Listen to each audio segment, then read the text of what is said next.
Good afternoon, good afternoon, good afternoon. I'm Congressman Hakeem Jeffries. Welcome to today's virtual town hall meeting on the broadband benefit that is connected to the American Rescue Plan that the Congress passed earlier on this spring and that President Biden has signed into law. From the very outset of this pandemic, we have endeavored to do several things to crush the virus, to make sure that we are providing direct relief and assistance to everyday Americans, and to make sure that we are building back better, as President Joe Biden promised that we would do, which is exactly the correct approach.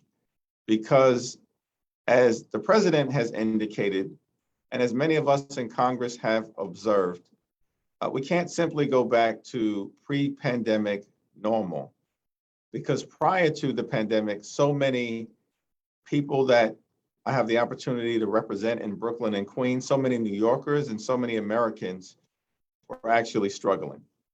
And the pandemic really has exposed some of the gaps in our society that we need to address.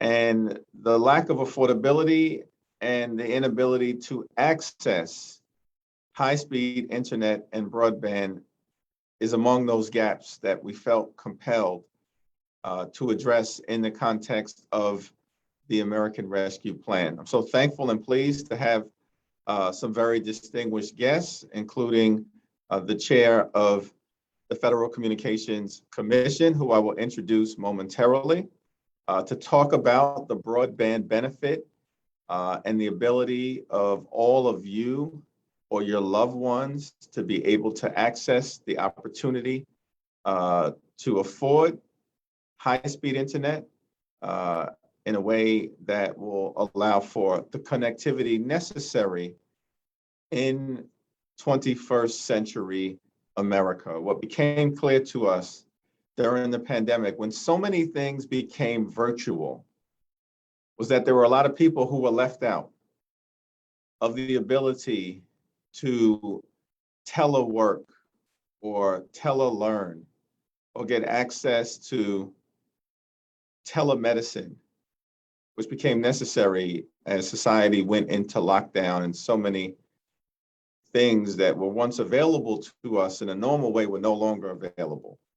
Which is why we worked hard to establish the broadband benefit to financially assist people in gaining access to the internet. And in that regard, and here to talk through the program and the benefit that exists is the acting chair of the FCC, Jessica Rosen-Warso, who is a phenomenally accomplished attorney and public policy maker who has dedicated her career to making sure that the future is accessible and belongs to those, of course, who are connected. And she is working incredibly hard to make sure that those who are connected are all Americans.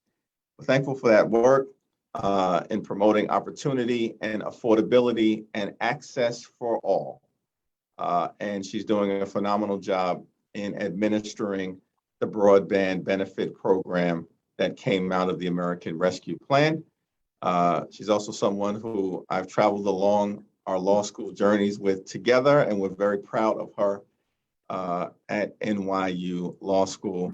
Present to you our acting chair. Madam Chair, the floor is yours. Thank you, Congressman. It is a treat to be here with you today. First of all, I'd like any chance to talk about broadband and why it's essential for everyone, everywhere to have access. I like the fact that we are working here with Brooklyn and Queens. My brother lives in your district. My parents both spent part of their childhood there, so parts of Brooklyn reside deep within me. And then finally, of course, we years ago when we were young bucks spent some time in school together. But as you were saying, there was a time, maybe before this pandemic, when we used to talk about broadband is nice to have, but those days are over. It's now need to have for everyone, everywhere. Because as we have all collectively masked up and hunkered down, We've watched life move online. That's education, that's healthcare, that's work, it's entertainment, it's how we interact with government, it's how we interact with our community. And it's become more apparent than ever before that in the United States, we need a 100% policy. 100% of our households need access to clean water, they need access to electricity, they need access to broadband. But for many years, we treated broadband and the digital divide like it was just a rural issue. It was just a question of how we could help support get the infrastructure out to some farms or some areas of the country that were really sparsely populated. But what we missed for so many years is that there are many more people in urban America who don't have access to broadband today. And that has real consequences. Many of them can't afford it. Some of them don't know about the value proposition. But again, it has real consequences because right now, I guarantee you, there is someone who's trying to go to school who is sitting outside of a fast food restaurant in Brooklyn, in New York, in every state in this country, trying to catch a free Wi-Fi signal just to participate in online activity. There's someone else who's putting off a healthcare appointment because they don't have enough bandwidth to be able to see their doctor safely through telemedicine. And there might be someone else who's putting off their vaccine appointment because they need to sign up online and they don't have access. The really good news is for the first time ever, the Federal Communications Commission has a really big program to help solve broadband affordability and make sure 100% of our households can get online. And Congress made it possible with a new program called the Emergency Broadband Benefit.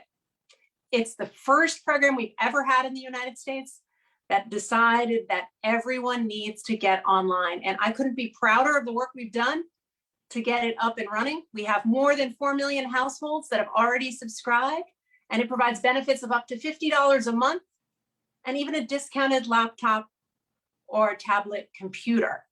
And so many households are eligible. If you've got a student on the free and reduced lunch program, if you're SNAP, if you get Lifeline, if you even just lost a lot of money in income during a period of economic hardship in your household last year. But our real challenge is making sure that we get the word out about this program, which is why I'm so grateful that Congressman Jeffries is doing this today, because we can yell all we want about it from Capitol Hill, but the truth is we need trusted individuals in their communities helping people learn about this program so we can get them signed up and make sure that they can go online for education, for healthcare, for work, for all of it. And this program is a terrific way to help do it, help us in the United States, in New York, in Brooklyn and Queens, reach 100% of the households. I believe it's possible for us to do it, and this is the way we're going to help make it happen. And with that, I'm going to turn it over to Ed Bartholomew from the Federal Communications Commission Governmental Affairs Bureau, who is a dynamo and is going to present more of the details about this program and explain just how it works. Thank you, Acting Chairwoman Rosa Morsell, and thank you, Congressman Jeffries, for inviting us. And I also want to thank everybody who's taken time out of their day to join us online. I'm going to pull up some slides and walk you through those to tell you more about the program.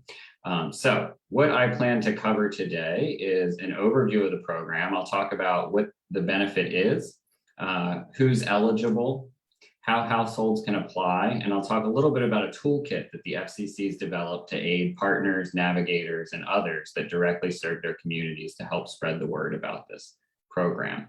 I'll also share some websites where you can find more detailed information about the program and talk about who to contact at the FCC if you do have additional questions. So, what is the benefit?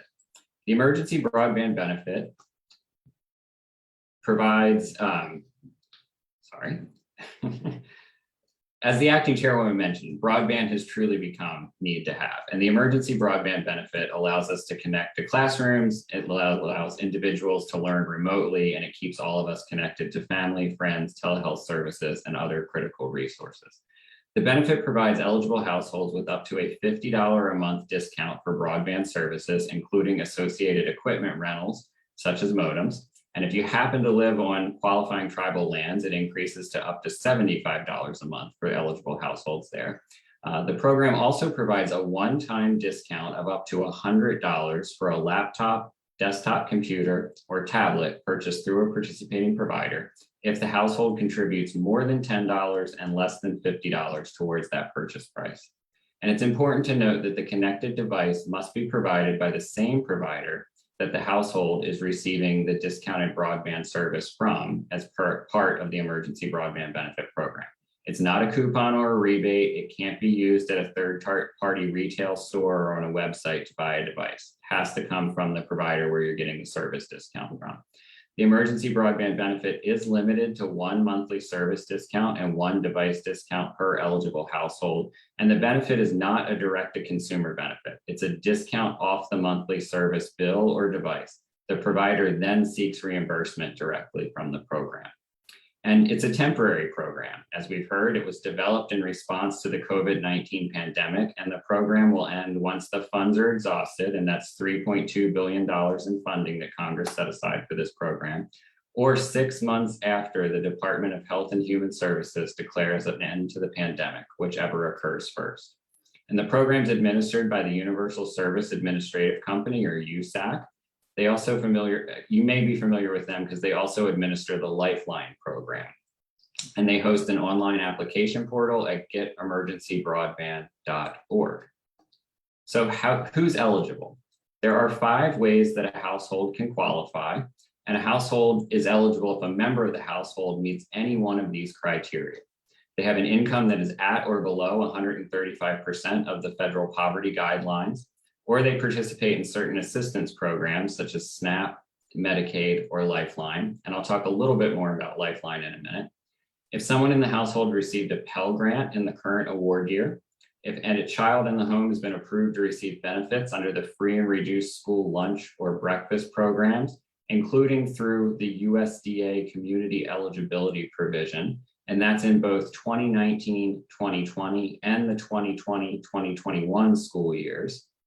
If someone in the home experienced a substantial loss of income due to a job loss or a furlough since the beginning of March 2020, and the household had a total income in 2020 at or below $99,000 for single filers or $198,000 for joint filers.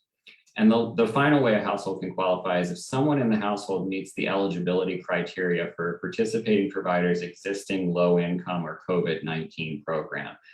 So some of your constituents, some of those watching today may be familiar with the Spectrum Assist program that existed prior to the pandemic. If someone qualified for that program, they would automatically qualify for the Emergency Broadband Benefit program. And it's important to keep in mind that a member of the household must only meet one of those 5 categories that I just mentioned. So you just check one box, you don't have to check all 5 in order for your household to qualify. I did mention Lifeline, and I just wanted to share a little bit more about that. Lifeline's a federal program that lowers the monthly cost of phone and internet services. Eligible households get up to $9.25, and you can learn more about that program at fcc.gov/lifeline-consumers. And current Lifeline participants are automatically eligible, and in most cases don't need to apply separately for the Emergency Broadband Benefit. But they do need to select a provider and an eligible Emergency Broadband Benefit plan in order to start receiving the benefit. Current Lifeline recipients cannot be auto-enrolled in the Emergency Broadband Benefit program by their Lifeline service provider, and they do need to provide affirmative consent before they can be enrolled. You can receive both Lifeline and the Emergency Broadband Benefit at the same time, and they can be applied to the same qualifying service or separately to a Lifeline service and an Emergency Broadband Benefit service with the same or different providers. So for example, an eligible household could have a Lifeline supported mobile phone and a separate home broadband service that's supported by the Emergency Broadband Benefit. So you've probably noticed that I use the word household a lot when I talk about eligibility. And a household, for the purposes of this program, is a group of people who live together and share money, even if they're not related to each other. So if you live together and share money, you're one household. If you either don't live together or don't share money, you're 2 or more households. So if you think about roommates who may split expenses but have separate incomes coming in, they may qualify as separate households when it comes to eligibility for this program.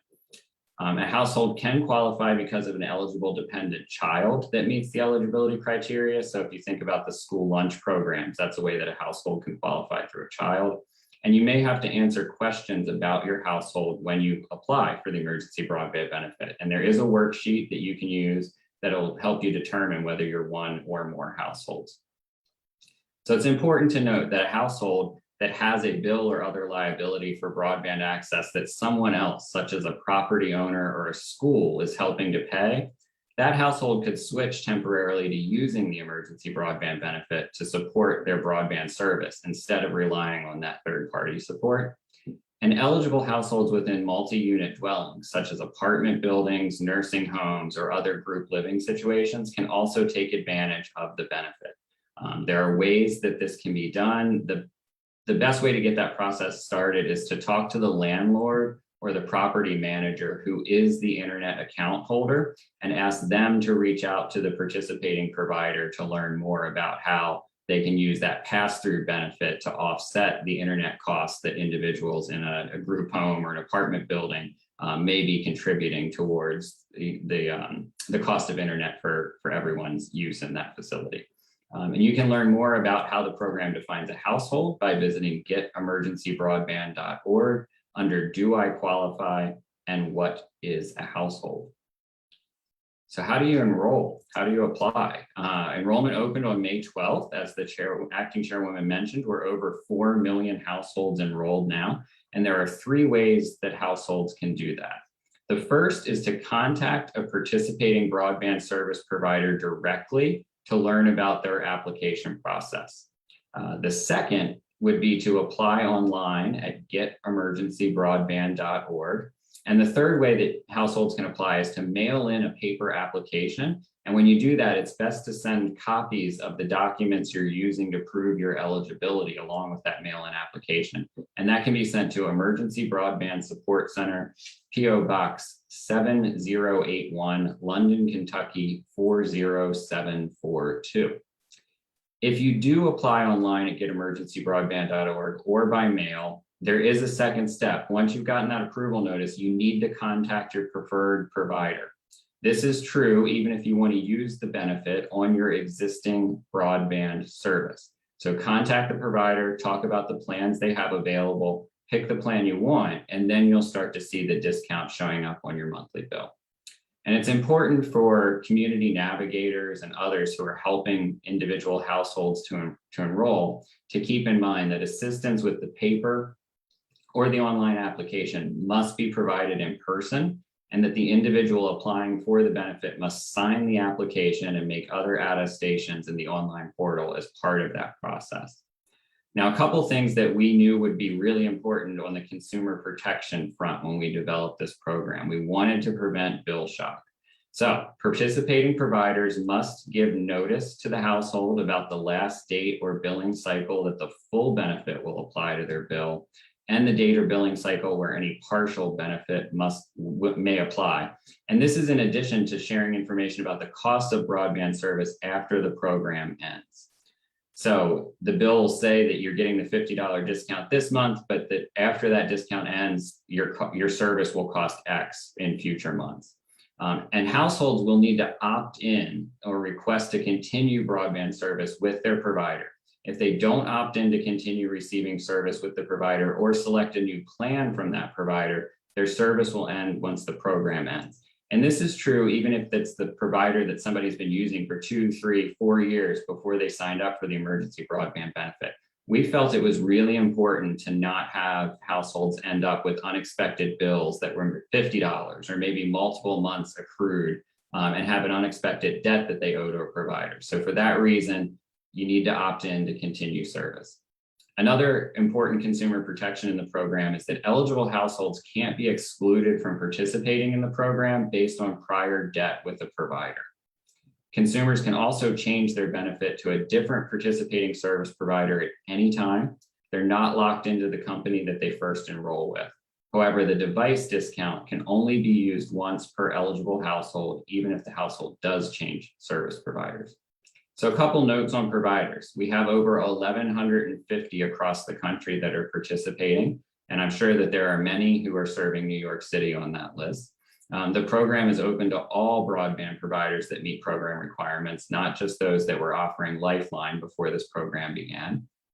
Both fixed and mobile providers have elected to participate, and consumers should check with providers in their area to see what plans they're offering and to learn more about how to sign up. And you can find a list of those participating providers by state and territory if you visit fcc.gov/broadband benefit.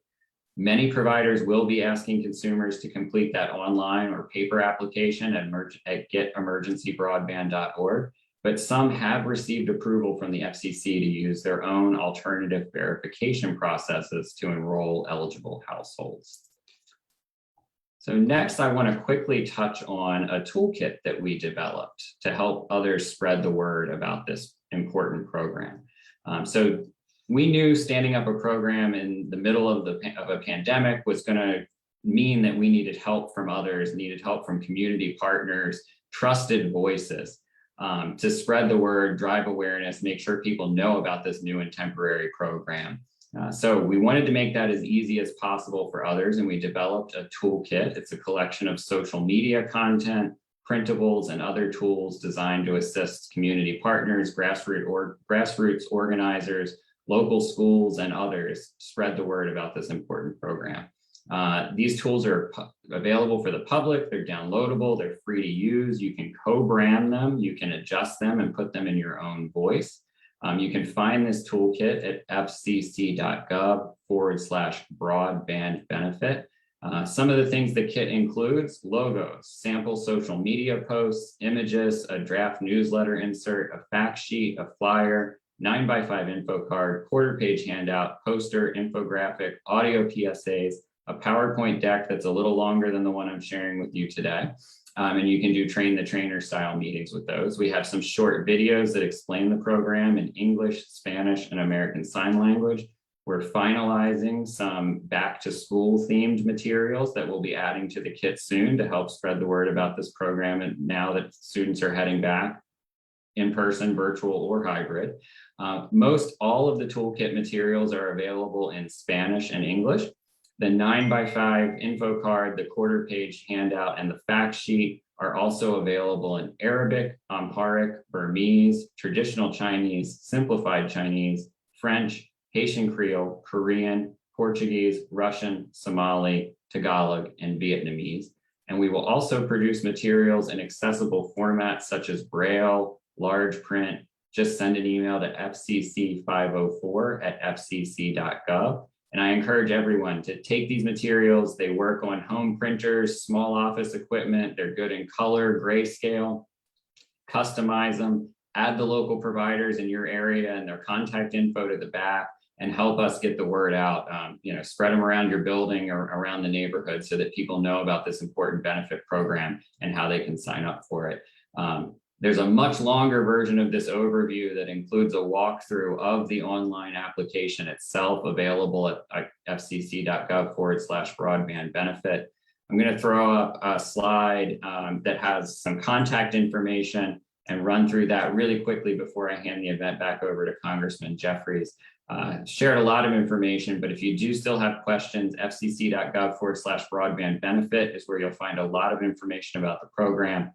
getemergencybroadband.org is the site where you can apply online. There's also a toll-free support center that is staffed 7 days a week from 9 a.m. to 9 p.m. And that's 833-511-0311. And you can email questions to us directly at broadbandbenefit@fcc.gov. So thank you, and back to the Congressman. Thank you so much, Ed, for that very thorough presentation, and Acting Chair Rosen Warsaw for a very incredible overview and the leadership in standing up this important program. We're going to have an opportunity to begin to take some questions that have come in, but I did want to just reiterate that this Emergency Broadband Benefit program, again, can provide so many of the people that I represent with $50 in discounted assistance to be able to get access to broadband. That's per month for as long as the funds last, or until 6 months after the pandemic emergency ends.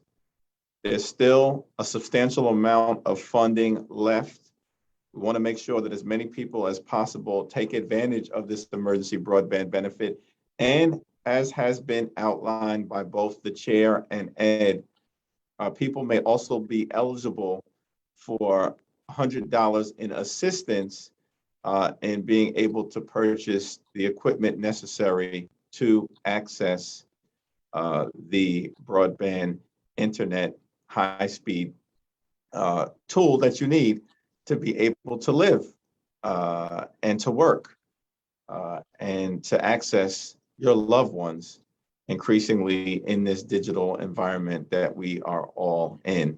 I just wanted to mention some of the providers that are in New York that you could contact as one of the ways to be able to process and access this benefit: AT&T, Boost Mobile, Comcast, Earthlink, Metro, Optimum, RCN, Spectrum, T-Mobile, and Verizon are just several of the participating providers in New York that you can contact. Our office can provide you with a more extensive list as well. Let's go to questions. Andy? Good afternoon. Thank you. We have a question. We have a few great questions coming in for the comments. The first question is from Yoslin, and it is, how long after applying will folks know if they were accepted to the program? Well, I can start and then pass it on to Ed for some more details. That depends in part on what documents you're using to prove your eligibility. We have times when you can go to getemergencybroadband.org and it can take a few minutes, seconds. And we've got other times where you might be mailing in some photocopies and it will take a little bit longer. So it's going to vary from individual to individual, but I am proud that we've been able to reduce the time over the last few months. And I think that I'm going to ask Ed if there's anything else he wants to add to that. Sure. So as the acting chairwoman mentioned, if you do apply online, it can be done within a minute or two. If you can upload documents online at the time, so if you are needing to show proof and share a document, if you do that at the time you apply, and it may take a day or so to review that. Mail obviously takes longer. Just because things need to travel through the mail. But it's important to note that when you do the second step of this process, when you reach out to that provider, once you have that approval, depending on which provider you're going to and how their billing systems are set up, it can sometimes take a bill cycle, or they might say 30 days or some number like that to get it on your bill, just based on the way that those systems work. We just encourage everybody to apply as soon as possible. I'm thankful for the work of the FCC in expediting the process as they have done. Andy? We have a question from, from Bianca, who was wondering if this is only for new customers. And I believe Ed or Jessica or the acting chairman with the FCC could answer this. The answer is no, it's for everyone. If you are right now struggling to put groceries on the table and paying that broadband bill every month is a chore, but you worry about not having it because your kids won't be able to keep up with school or you won't be able to keep up with work, this program is still for you. Does not require in any way, shape, or form that you're a new customer. So you can reach out to your existing provider, or you might choose another provider. And in New York, there are a whole lot of providers that are willing to provide this service. And I think that's good news because that competition is proving to be something positive for consumers. They're seeing more plans and more opportunities as a result. Ed, is there anything you want to add to that? I think that covers it. One additional point of emphasis, Ed, you mentioned that there are 5 different ways that someone can qualify. And thank you for that question. It was a great question. In that this does not simply apply to new customers, but those who have internet access, but can meet the eligibility requirements, which is very broad. So maybe either Jessica or Ed, you can just reiterate what those 5 ways to qualify are. Go ahead, Ed, take it away. Sure, happy to run through those again. So if a household receives or qualifies for Lifeline or other assistance programs such as SNAP or Medicaid, and that's typically tied to having a household income that is at or below 135% of federal poverty guidelines. Another option is if someone in the household received a Pell Grant in the current award year. So with students going back to campus, you might be getting your financial aid package. It could include a Pell Grant. That automatically qualifies you for this program. If a child in the household is approved to receive benefits under the free and reduced school lunch or breakfast program, and that's for both of the last 2 school years, so 2019-2020 and 2020-2021. If someone had experienced a substantial loss of income due to a job loss or furlough since the end of February 2020 and meets certain income level requirements, and then if anybody has previously qualified for a participating provider's COVID-19 or low income assistance programs.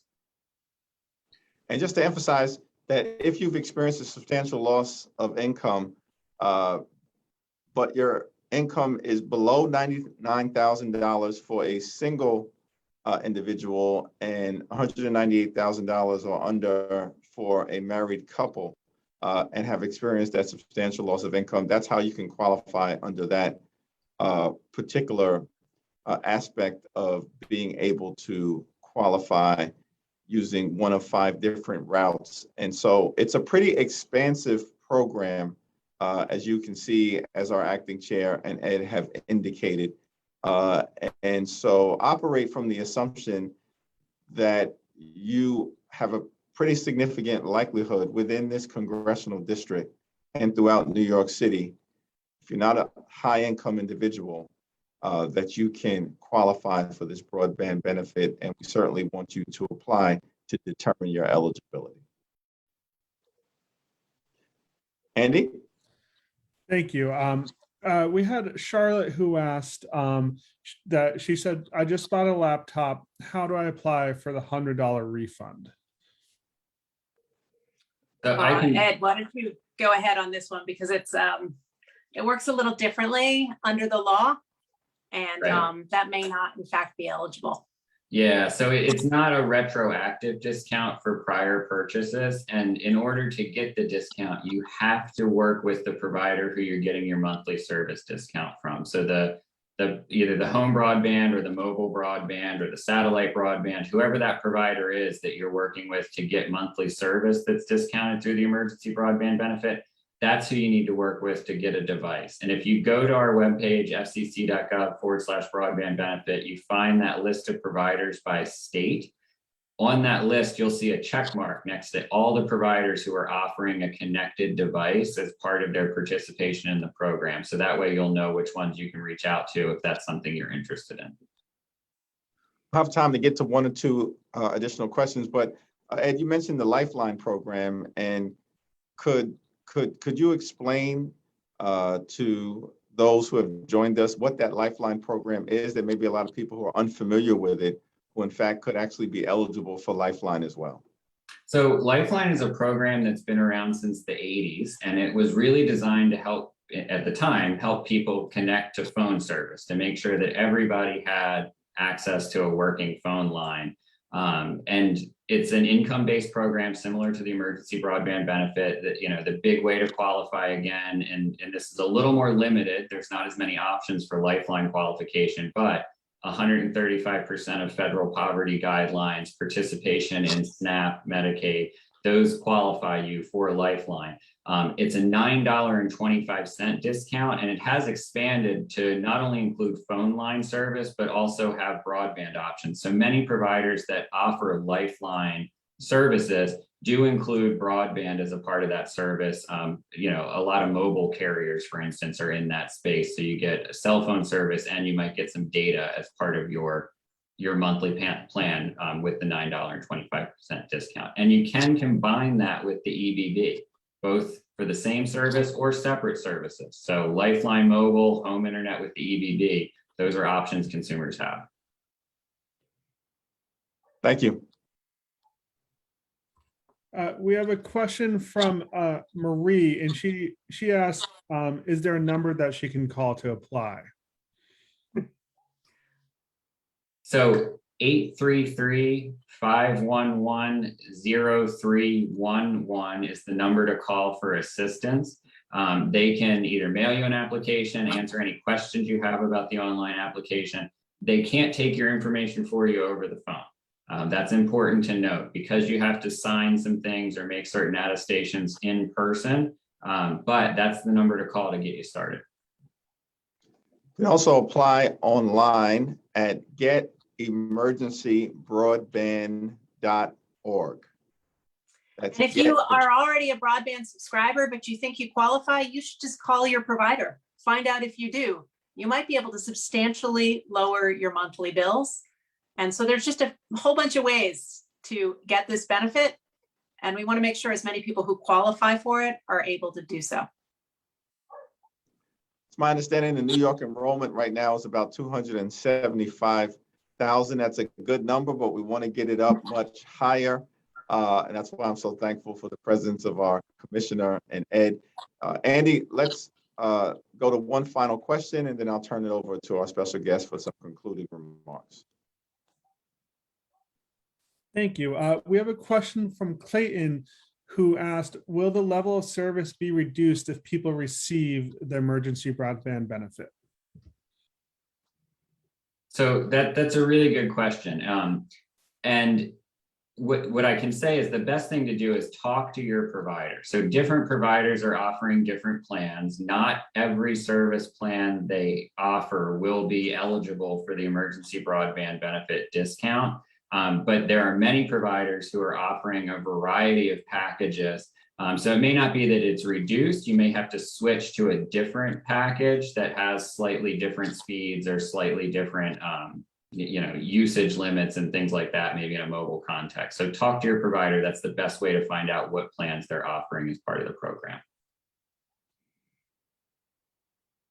Let me thank everybody for participating who's joined us for this virtual town hall discussion and meeting on the emergency broadband benefit. I'm certainly thankful for our special guests.